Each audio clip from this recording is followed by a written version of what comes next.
All right, friends, this is Daily Power Parsha. Today is Tuesday, July 6th, and we have a lot of Torah to cover. Let me see what we got over here with our Torah reading.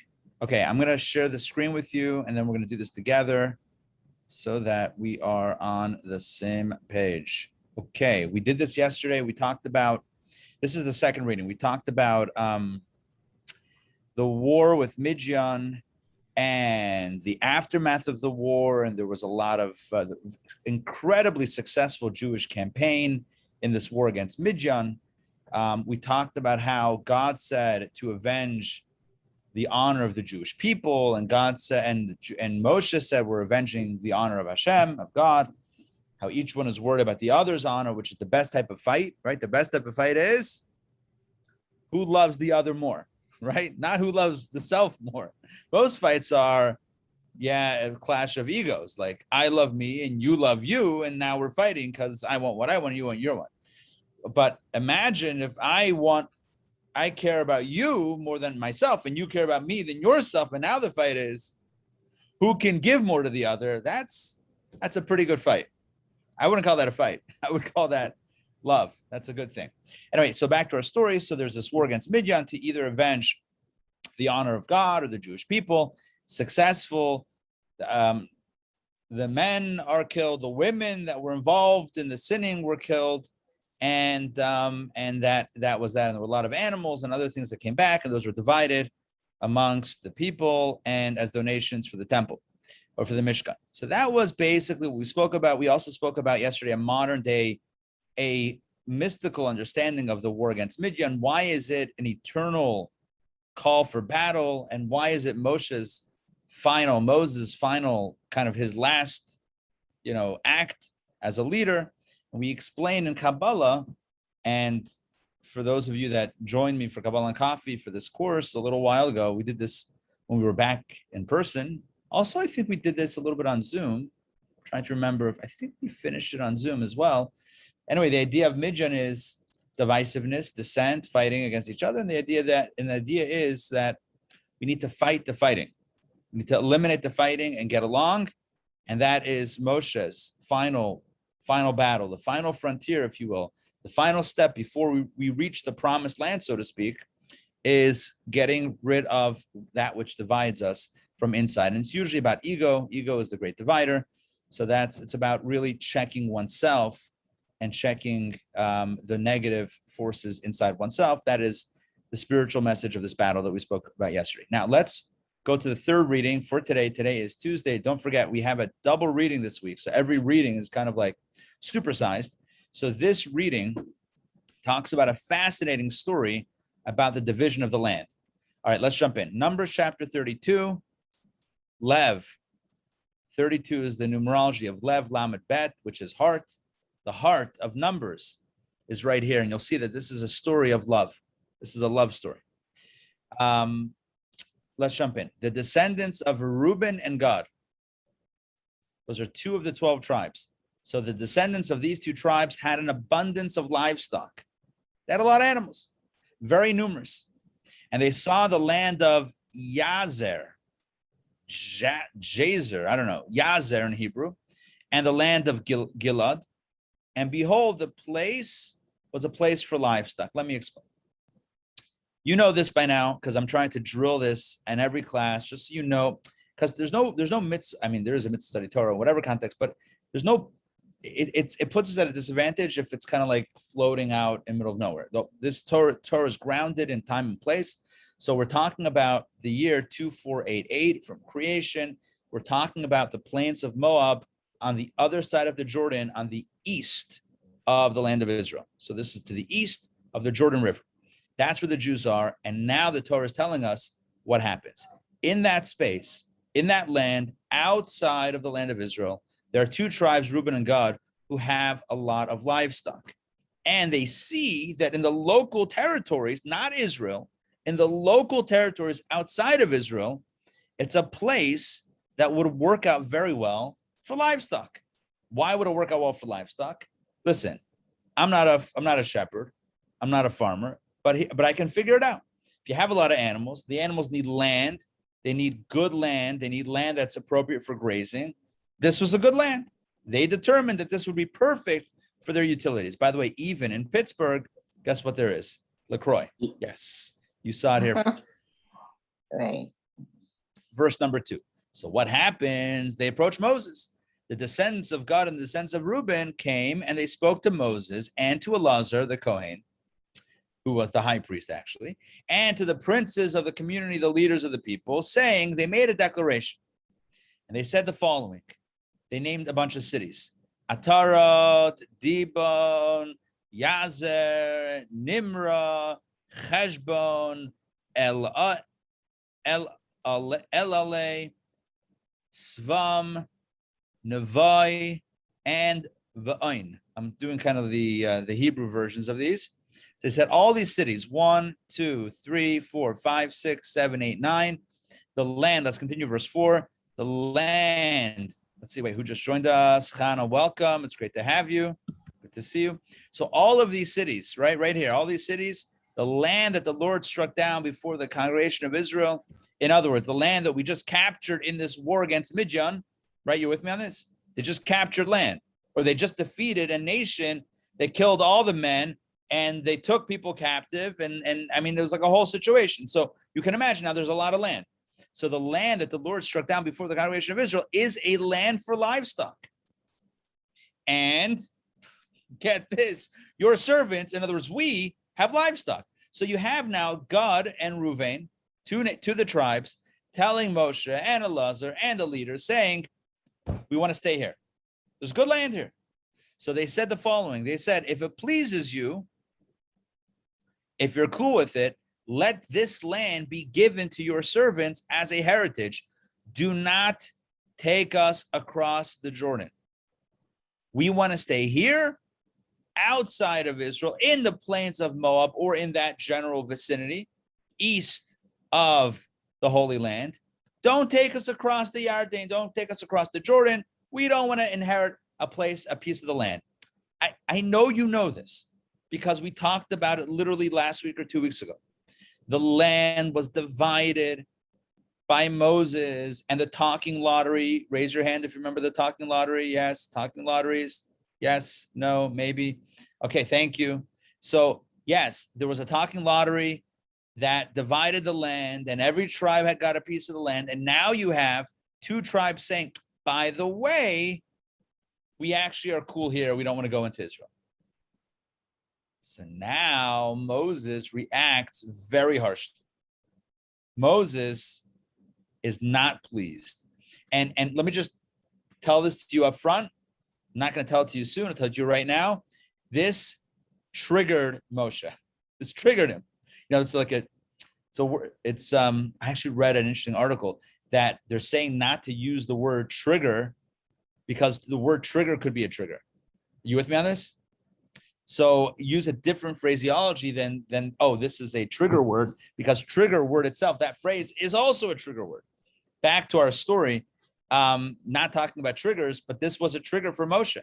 Because if you recall, why did they wander for 40 years in the desert? Help me out. Why did they wander for 40 years in the desert? Why are they in the holding pattern? Because the prior generation did not want to leave and go into Israel. That is like the best way that you could ever say that. It's perfect. Because the prior generation did not want to leave the desert, did not want to go into the Holy Land. And now what's happening? Reuben and God said to Moshe, by the way, we don't want to go into the land. And this absolutely triggered Moshe.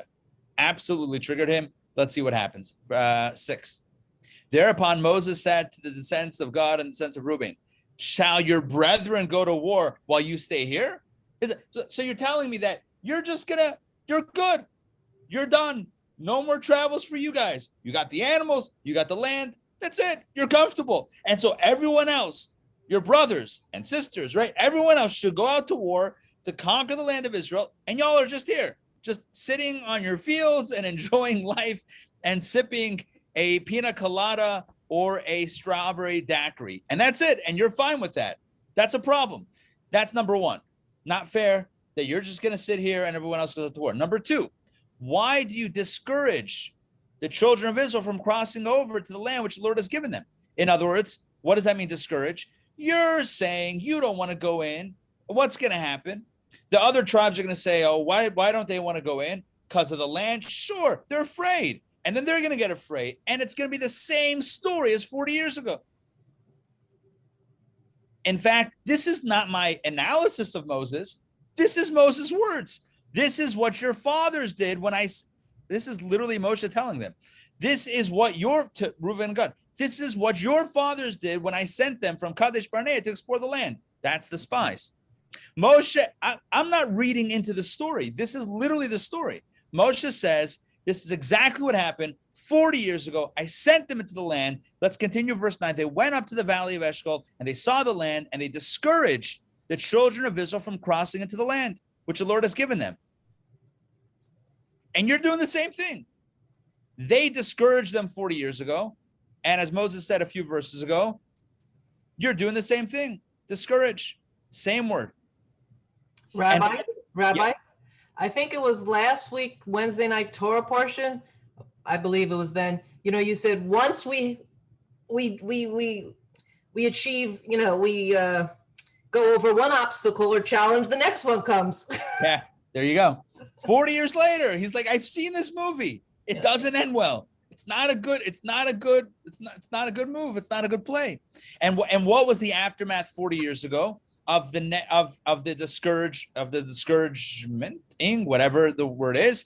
Verse 10, the anger of the Lord flared on that day, on the day that the spies came back with a negative report and everybody started crying and they all became discouraged. And God swore, saying, verse 11, none of the men from the age of 20 years and over who came out of Egypt will see the land that I swore to Abraham, to Isaac, and to Jacob, for they did not follow me wholeheartedly. You know what wholeheartedly means? Wholeheartedly means no questions asked. Wholeheartedly means I'm not going to start overthinking this. I'm not going to decide whether or not it's doable. I'm going to follow God because God is who I follow. But they didn't, God says. They didn't. Well, this is Moses saying what God felt. So God felt that they didn't follow me wholeheartedly. So God says, so you're not going to go in. That's it. You're stuck now 40 years. Except the only people that did follow me, God says in Moses' words, again, Moses is speaking, not God, except for Caleb, the son of Jephunneh, the Kenizzite. That was one of the two good spies. And the other was Joshua, the son of Nun, who would be the new leader, for they followed the Lord wholeheartedly. So again, this wholeheartedly is very important. The language, even though it's English, I'm going to applaud.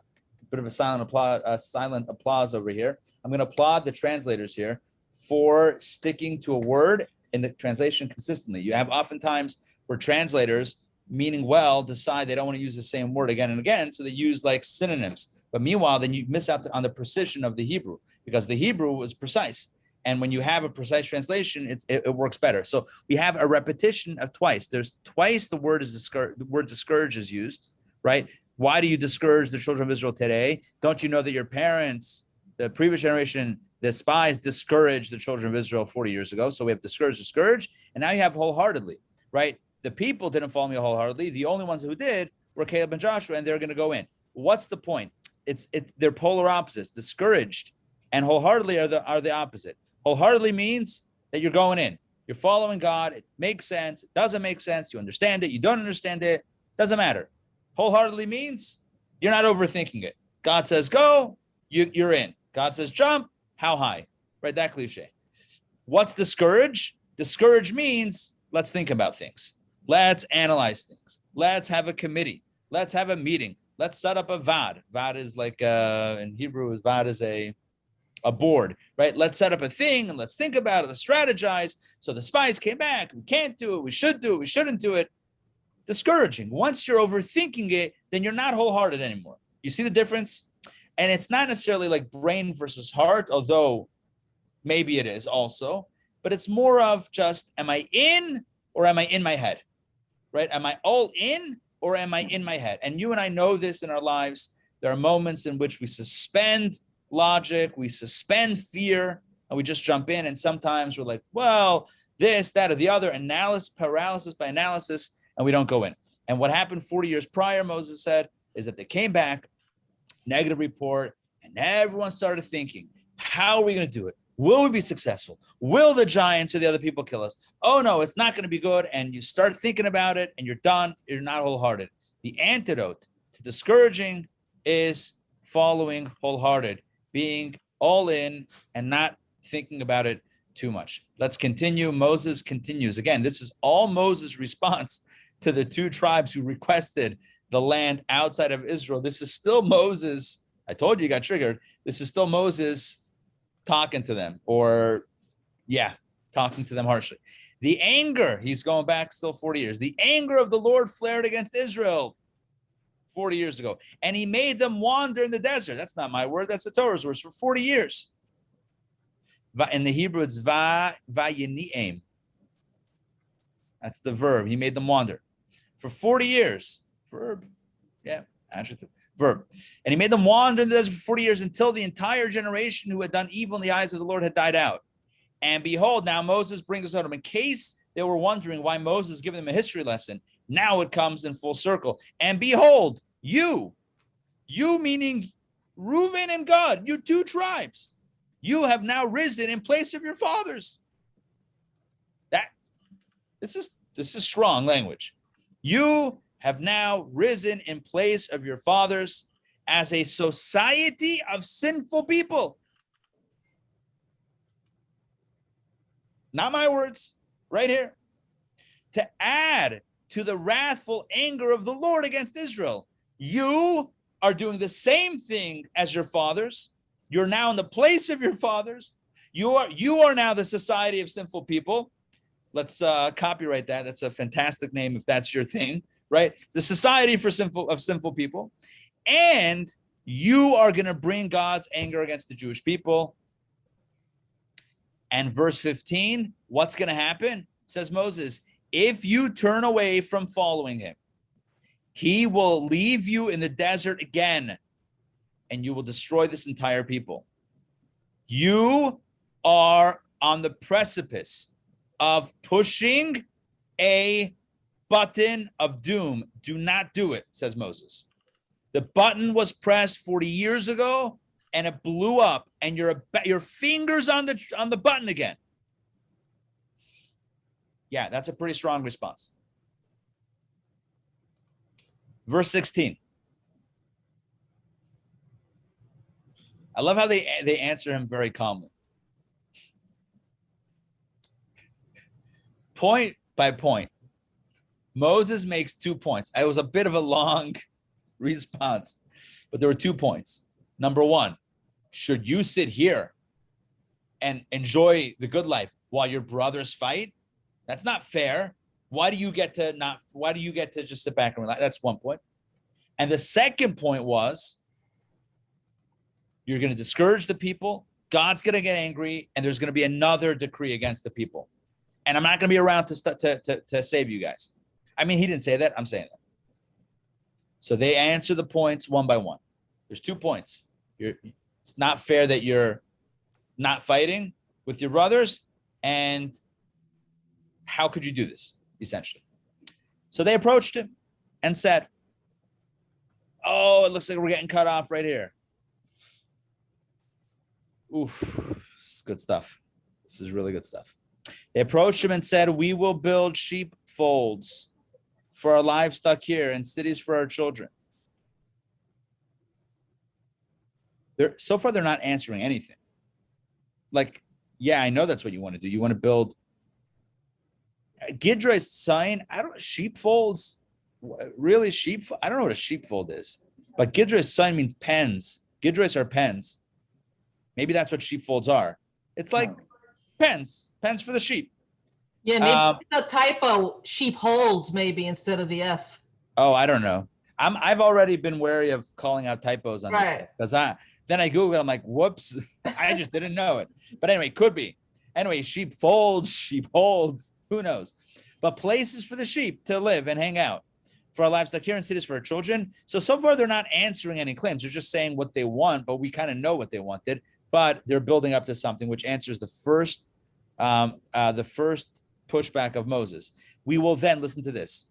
In other words, the point is we're going to do that quickly, and then we will then arm ourselves quickly, and go before the children of Israel until we have brought them to their place. What they're clarifying is, what they're saying is to clarify is, we're not asking for this land right here and then say, don't forget to write, good luck with the wars, we'll see you later, because that's, no. What they're saying is, let's clarify our request. We're not bowing out of the battles. We're going to build the pens and the cities for our kids. We'll do that quickly, and then we're going to quickly gear up for battle, and we're going to go before the children of Israel.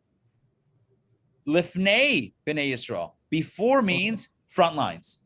They said to Moses, your first concern is that we don't want to, that we're essentially bowing out of conquering the land, helping conquer the land. Let's clarify, that's not our intention. In fact, we're going to take care of business here quickly, and then we're going to be in the front lines.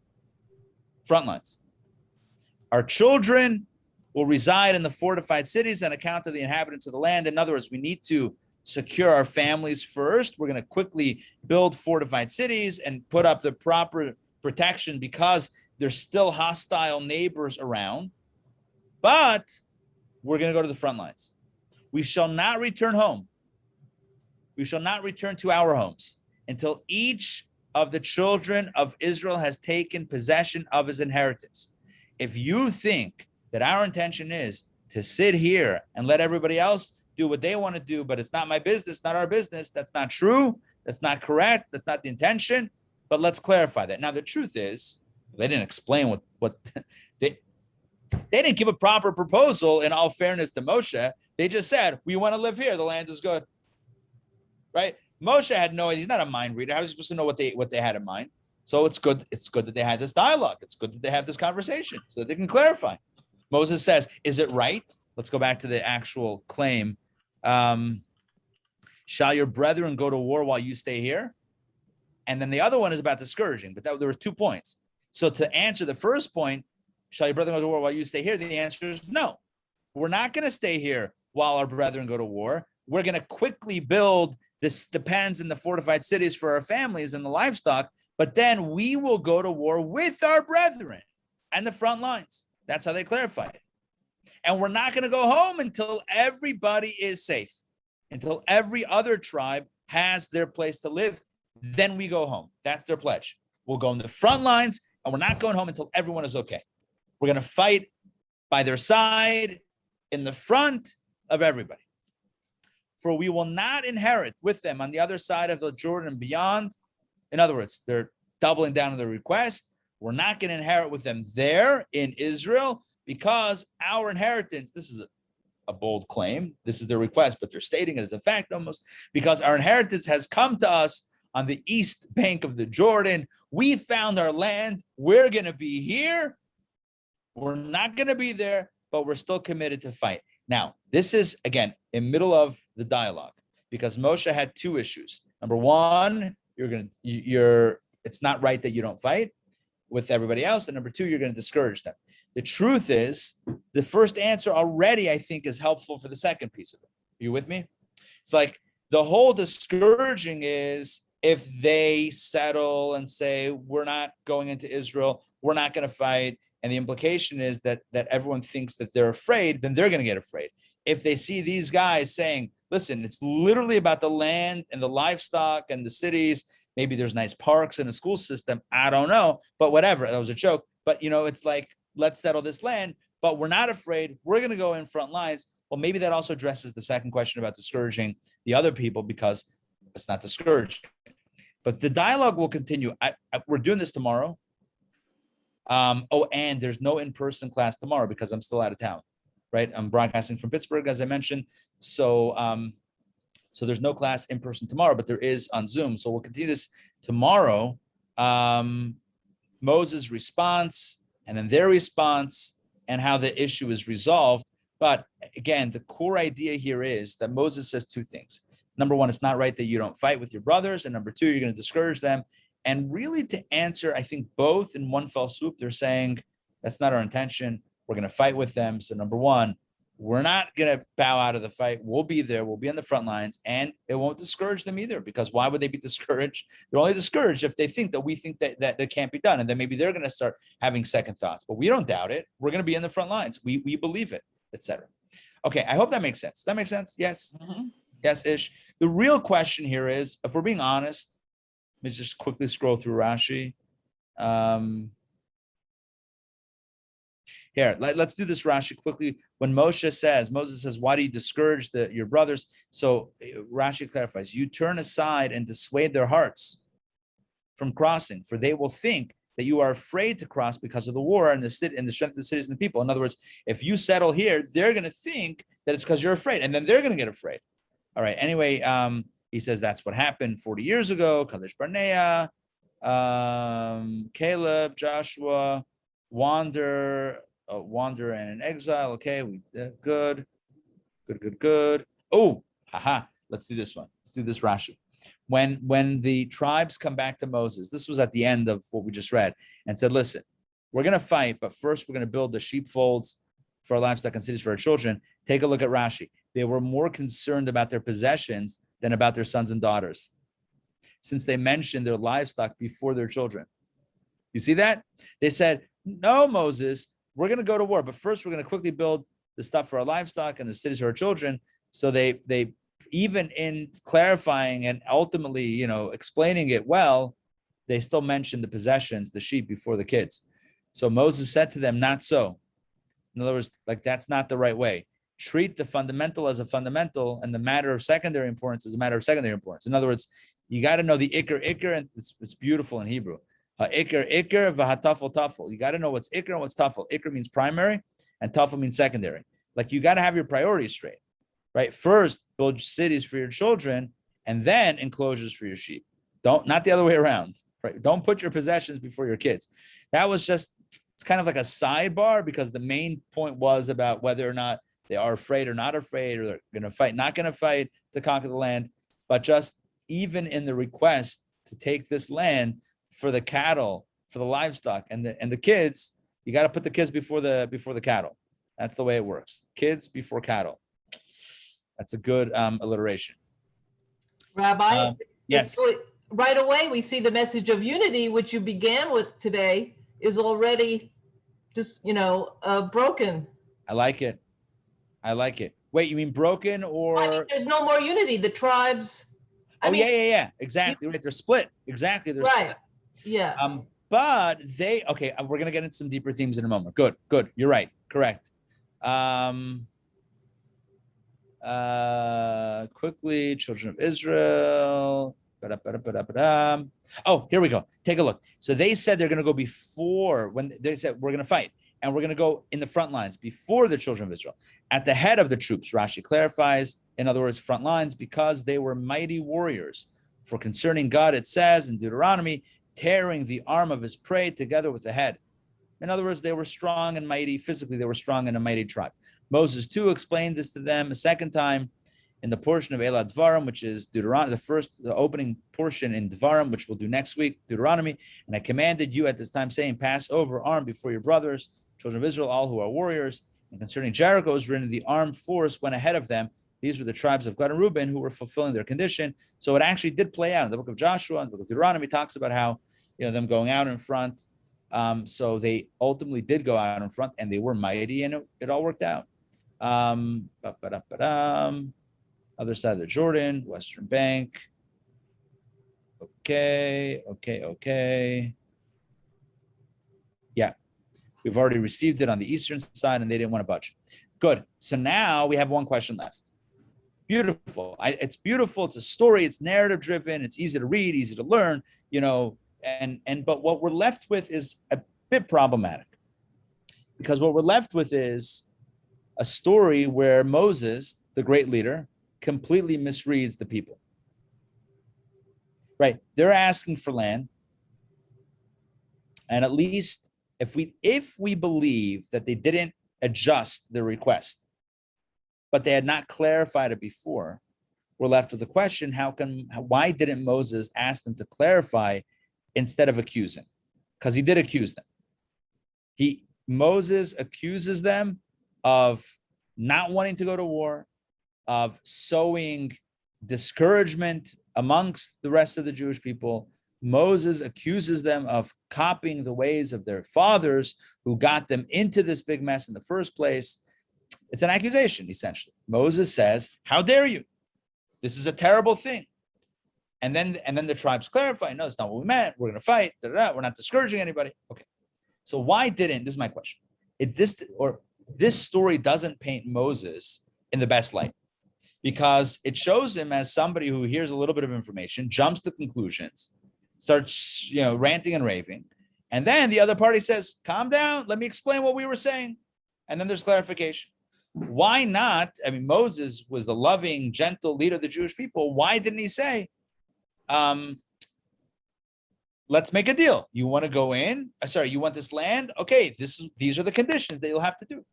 Well, why not have why did it, first of all, whenever somebody says something, it's always best practice to ascribe and attribute positive intent. It's being a mensch, is you don't assume the worst. Somebody says something, you don't assume the worst, you assume the best. It's a good midah. We're supposed to judge each other favorably. Number one. Number two, at least give the other person a chance to explain. Moses doesn't. He starts accusing them. How dare you? You're staying here. You're being lazy. You're being discouraging for your brothers. You're going to flare God's anger like your fathers did. All of this stuff. How many verses? Right? From verse 6 all the way through verse 15. Right? What is that? 10 verses? 10 verses of Moses railing into them, railing against them, until they clarify.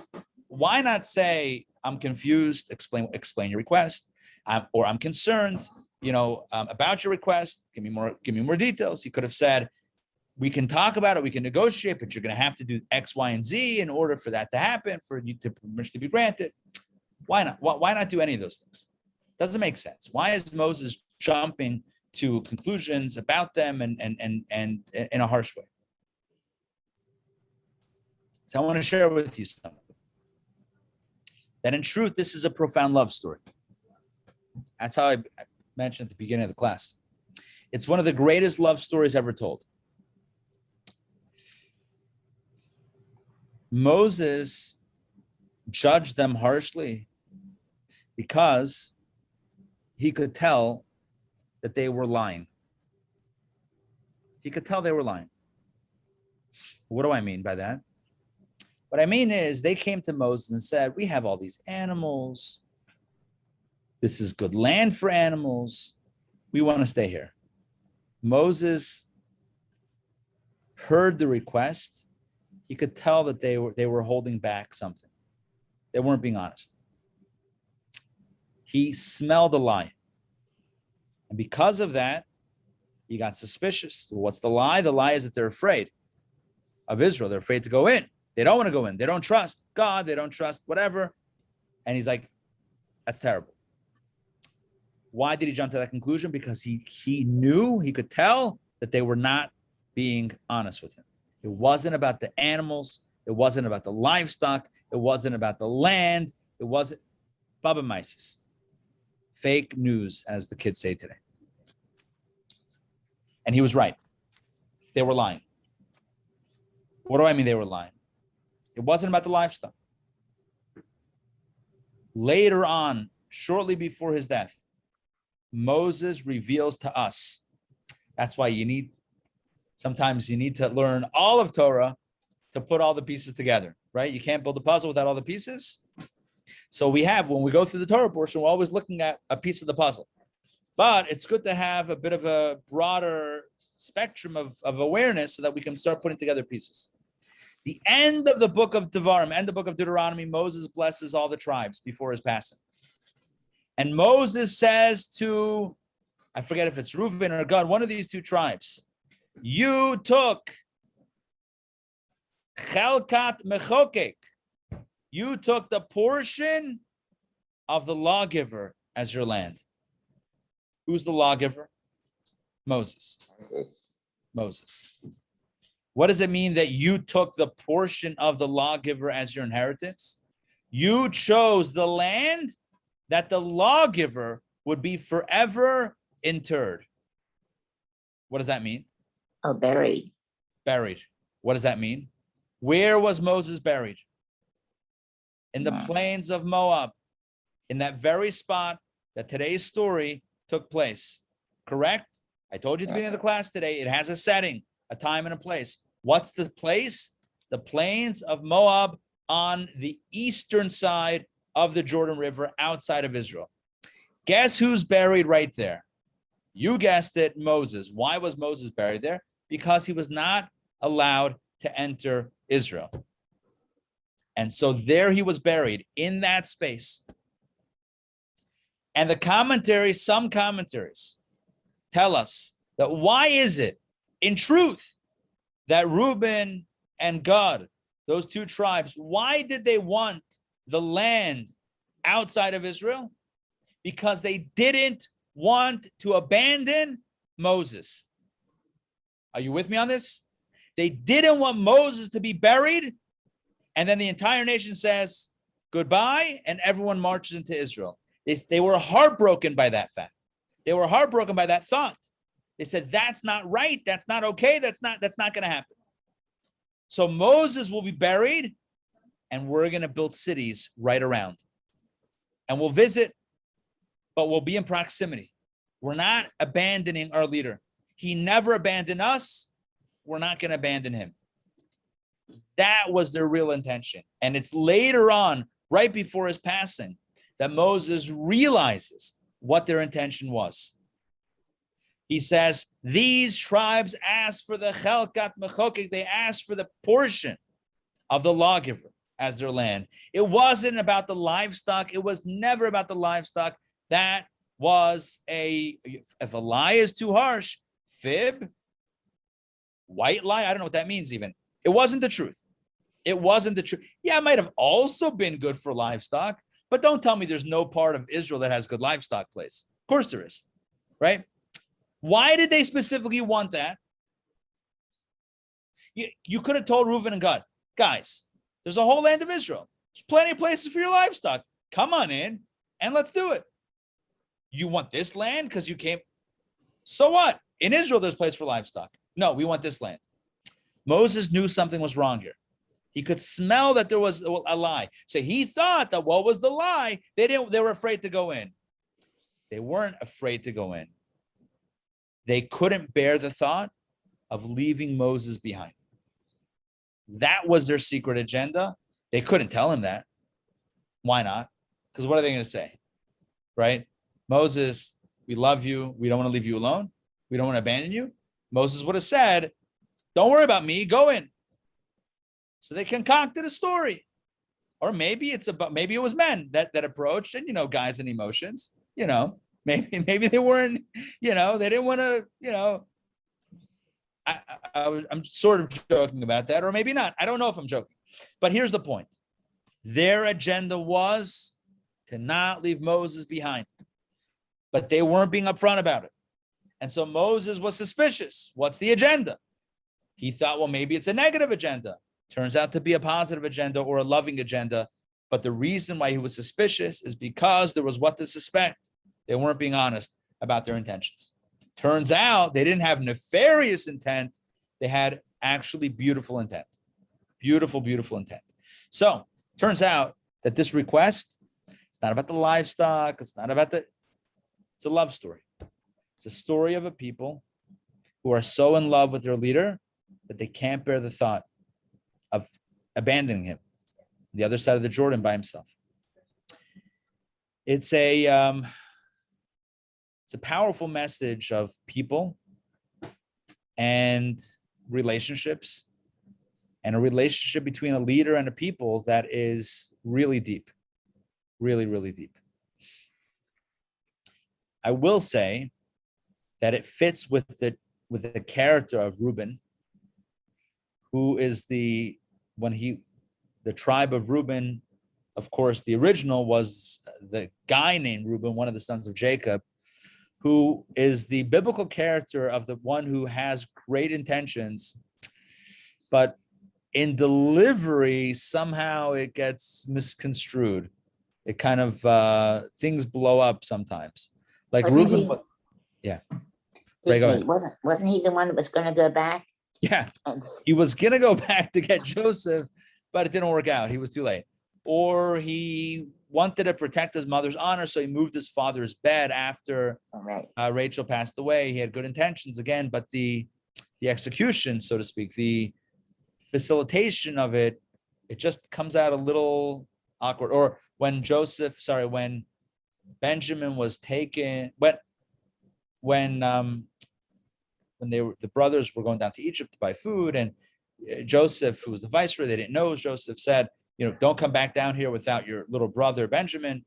And Reuben says and they say the father, and the father says, no way, no one's. And Reuben says, I'll return him, send him in my care, Benjamin. I'll bring him back to you, and if not, you can kill my kids. And Jacob says, so if he's gone, then I should kill more of my family. He had good intentions, right?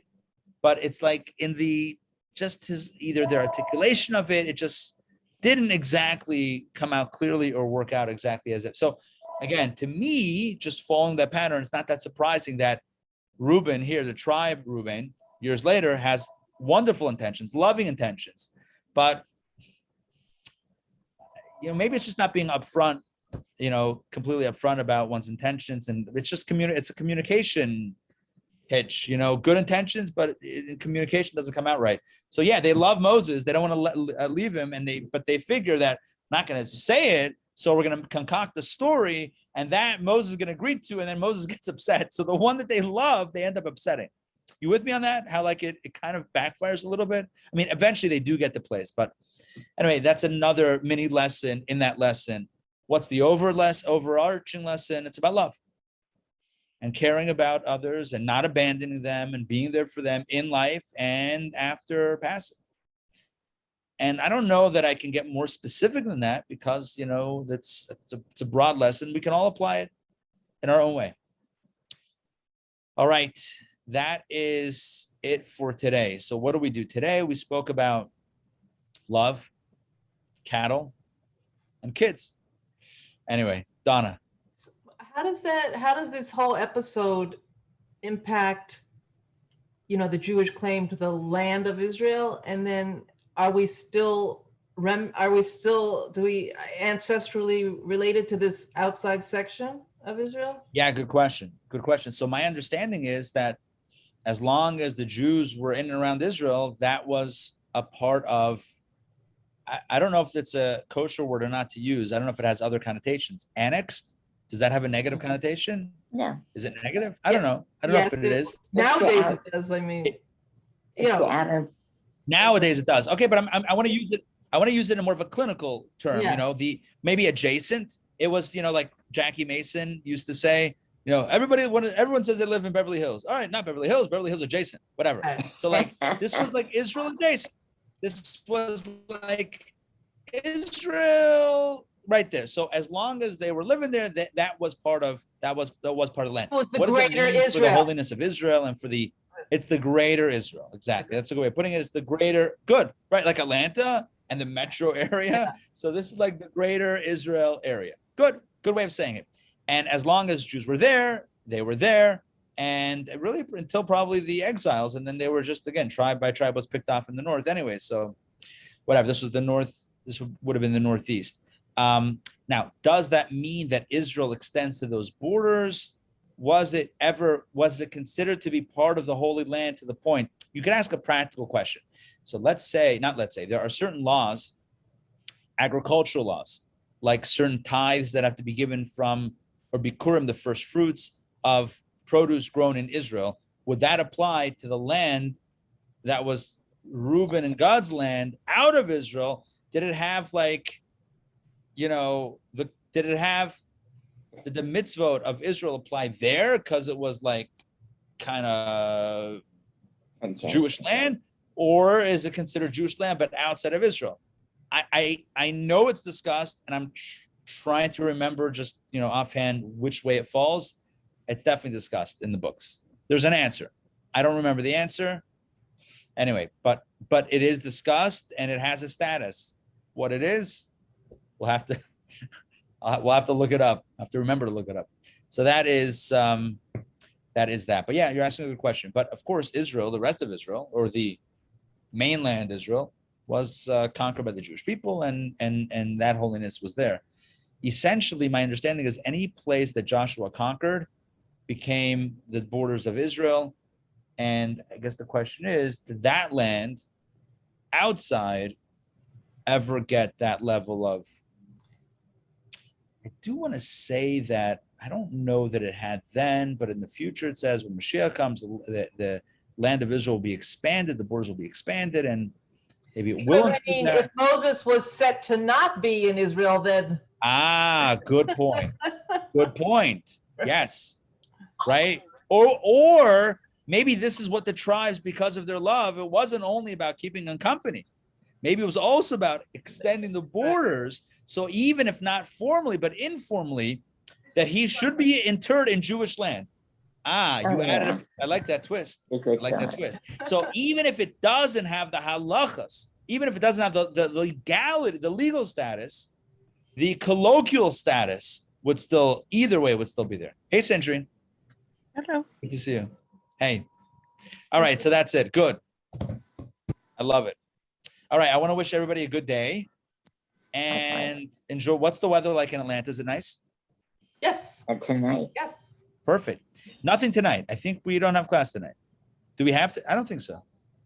What did we have last week? Oh, we finished the third of the 3-part series of Curses of the Talmud. Hold on 1 second. Next Tuesday night, huge event. It's on Zoom, but a huge event. It is the archaeological secrets of, hold on, let me get the right phrase. It's called The Archaeological Claim to Jerusalem, Revealing Secrets Some Don't Want You to Know. This is going to be huge. Yeah. So many wonder and claim that Jews have no connection to the land.